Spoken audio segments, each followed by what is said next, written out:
नमस्कार.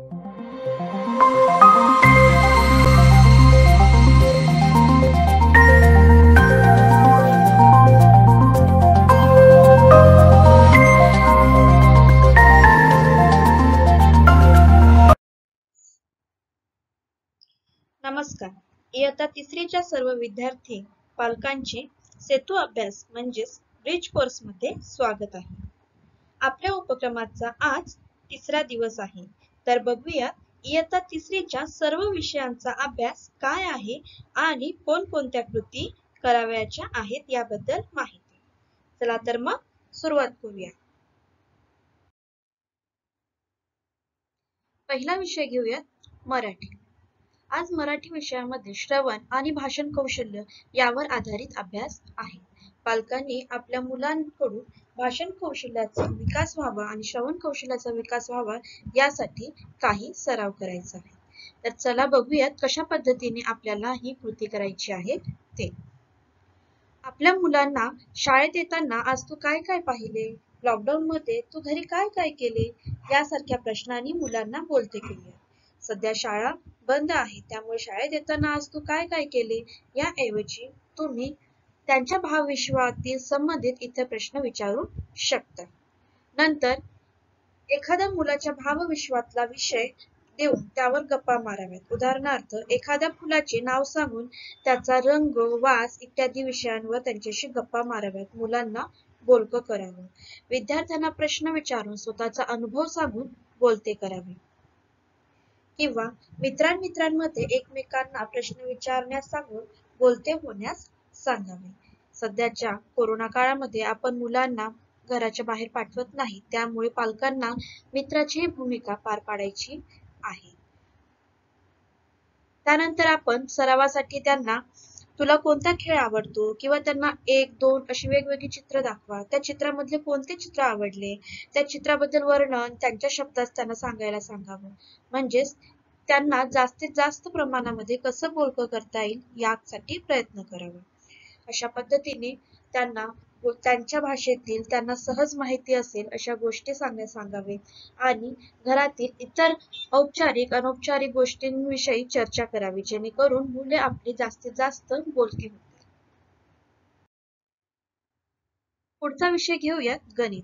गणितामध्ये आज आपण वक्ररेषा, सरळ रेषा अशा रेषांबद्दल माहिती घेणार आहोत. त्यासाठी आपल्याला मुलांकडून काही कृती करून घ्यायची आहे. चित्रामध्ये दाखवल्याप्रमाणे कृती कर. जेव्हा दोरा 2 हातात पकडून ताणला तर सरळ रेषा मिळते आणि दोरा ढिला सोडला तर वक्र रेषा मिळते. वक्र म्हणजेच गोलाकार वळण असणारे अशा रेषेला आपण काय म्हणत असतो, वक्र रेषा. ही कृती तुम्हाला घरी करून बघायची आहे. त्यानंतर दोऱ्याच्या एका टोकाला दगड बांध आणि खाली सोड. कोणती रेषा मिळते ते सांग. सरळ रेषा मिळते की वक्र रेषा मिळते आणि ते आपल्या वहीमध्ये लिहून काढ. त्यानंतर सरळ रेषा व वक्र रेषा यांचा वापर करून नक्षी किंवा रांगोळी काढ. पुढची कृती आहे दोरी व रांगोळीच्या सहाय्याने सरळ रेषा काढ. वहीवर वक्र रेषा काढून ताई किंवा दादाला दाखवायचं आहे. पालकांनी ते तपासून घ्यायचं. इथे तुम्हाला एक चित्र दिसत आहे. त्या चित्राचं नीट निरीक्षण करायचं आहे. दिलेल्या चित्रात उभी रेषा, आडवी रेषा, तिरपी रेषा व वक्र रेषा दिसते काय? आणि दिसत असेल तर शक्य तेवढे मोजून तुम्ही तिथे लिहा. त्यानंतर पुढची कृती आहे हाताने उभी रेषा, तिरपी रेषा व वक्र रेषा, आडवी रेषा काढण्याचा सराव कर. हे तुम्ही तुमच्या वहीमध्ये करायचे आहे. रेषा आखताना पेन्सिलचा वापर करायचा. इथे तुम्हाला ठिपक्यांची रांगोळी दिसत आहे. त्यात किती वक्र रेषा आणि किती सरळ रेषा आहेत ते निरीक्षण कर. पुढे इथे तुम्हाला काही चित्र दाखवलेली आहेत. खालील चित्रांचे निरीक्षण कर. त्यात वक्र रेषा आणि सरळ रेषा किती आहेत ते लिही. हे तुमच्या वहीमध्ये तुम्हाला लिहायचं आहे. पुढे इथे तुम्हाला एक चित्र दाखवलेलं आहे. सोबतच्या चित्रामध्ये चौरस, वर्तुळ, त्रिकोण या आकारांपासून बनवलेले हे चित्र आहे. या चित्रांमध्ये चौरस, वर्तुळ, त्रिकोण आकार, ओळख व रंग हे चित्र तुमच्या चित्रकलेच्या वहीमध्ये काढून घ्यायचं आणि रंगवायचं आहे. पुढचा विषय आहे इंग्रजी. सर्वप्रथम खालील अक्षरे व शब्द गिरव. इथे कॅपिटल ओ, स्मॉल ओ तुम्हाला लिहायचं आहे. तसेच ऑक्स, ऑरेंज, ऑफिस हे शब्द वाचून आपल्या 4 रेखी वहीमध्ये लिहिण्याचा सराव करायचा आहे.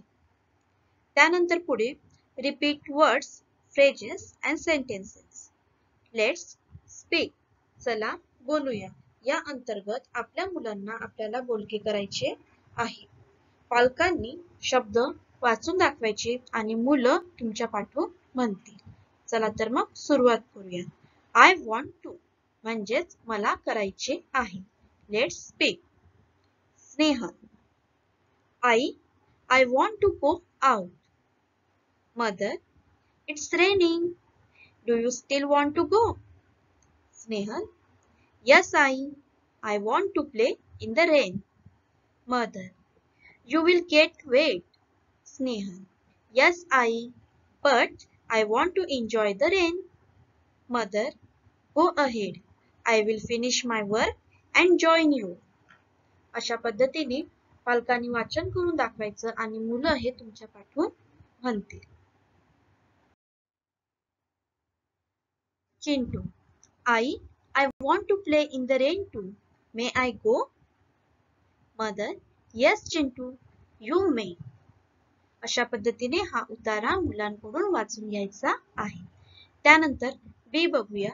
लिसन अँड रिपीट. लक्षपूर्वक ऐका आणि पुन्हा म्हणा. I want to go out. I want to play. I want to enjoy the rain. पुढे अधिक सरावासाठी तुम्हाला कृती दिलेली आहे. Copy the sentence in 4-line notebook. आपल्या 4 रेघेच्या वहीमध्ये हे वाक्य आपल्याला कॉपी करायचं आहे. तर दिलेलं वाक्य आहे What do you want to do? I want to watch TV. वाक्याच्या वरती तुम्हाला 4 चित्र दिलेले आहेत. त्या चित्रांमध्ये काही शब्द आहेत. Watch TV, listen to music, read a book, see a movie. हे प्रश्न विचारलेला आहे What do you want to do? त्याचं उत्तर आहे I want to watch TV. परत आपल्याला तो प्रश्न लिहायचा आहे What do you want to do? त्यानंतर उत्तर लिहायचं आहे दुसऱ्या चित्रामध्ये दाखवलेलं आहे ते I want listen to music. पुन्हा प्रश्न लिहायचा What do you want to do? I want to read a book. चौथा What do you want to do? I want to see a movie. पुढचा विषय आहे परिसर अभ्यास. परिसर अभ्यासामध्ये आपला धडा आहे निवारा आपला आपला. यामध्ये तुम्हाला काही प्रश्न विचारलेले आहेत. त्या प्रश्नांची उत्तरं आपल्या परिसर अभ्यास या वहीमध्ये सोडवायची आहे. प्रश्न पहिला आपण कोठे राहतो? प्रश्न दुसरा पक्षी व प्राणी कोठे राहतात? प्रश्न तिसरा घराचा उपयोग आपल्याला कशासाठी होतो? तुम्ही निवारा आपला आपला हा पाठ नीट काळजीपूर्वक वाचून घ्या, समजून घ्या आणि दिलेल्या प्रश्नांची उत्तरे लिहा. इथे तुम्हाला दीक्षा ॲपची लिंक सुद्धा दिलेली आहे. या लिंकवर जाऊन तुम्ही हा पाठ अधिक चांगल्या रीतीने समजून घेऊ शकता. खालील चित्रांचे निरीक्षण कर. तुम्हाला इथे 4 चित्र दिसत आहेत. त्या चित्रांचे नीट निरीक्षण करा. त्यामध्ये काय काय दिसतं हे लिहून काढा. निवारा आपला आपला या धड्याचे वाचन केल्यानंतर तुम्हा मुलांना सजीवांच्या निवाऱ्याबद्दल माहिती मिळणार आहे. प्रत्येकाचा निवारा वेगवेगळा असतो हे समजणार आहे आणि त्यावर आधारित त्या धड्यावर आधारितच प्रश्न उत्तर आहे ते तुम्हाला सोडवायचे आहे तुमच्या वहीमध्ये.